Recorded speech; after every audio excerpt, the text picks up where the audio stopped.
हजरत साहब, मेरा मसला ये है कि मेरी शादी को 5 साल हुए हैं और 5 साल से मेरी सास मुझे रहने नहीं देती। तो अब हजरत साहब फाइनली उन्होंने 5 साल बाद मुझे निकाल दिया है। ठीक है,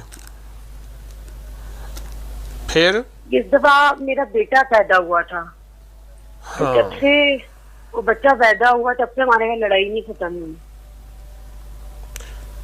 आप लड़ाई खत्म करके घर बसना चाहती हैं या तलाक चाहती हैं? मुझे घर वापस जाना है। या रब्बे मूसा या रब्बे कलीम बिस्मिल्लाहिर्रहमानिर्रहीम, ये वजीफा वुजू बेवुजू, उठते बैठते, सोते जागते सैकड़ों लाखों पढ़ सकती हैं? हाँ जी।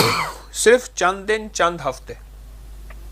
लेकिन हजरत साहब, मेरे साथ ये हुआ है कि मैं आपके दवाखाने आई थी, उन्होंने मुझे ये वजीफा दिया है, लेकिन जिस दिन से मैंने शुरू किया है तो अब मेरी नमाज भी छूटना शुरू हो गई है और मेरा वजीफा भी नहीं हो रहा।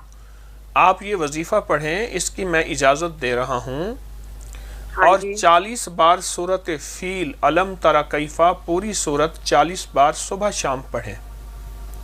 सुबह शाम 40 बार। और इस वजीफे को बहुत ज़्यादा, चंद दिन चंद हफ्ते पढ़ें। ख़वातीन का अमूमी मिजाज होता है कि 2-4 दिन वजीफ़ा ये छोड़ा वो किया, नुकसान होगा। आपसे अर्ज़ कर रहा हूँ, यही वजीफ़ा आप मुस्तकिल पढ़िए।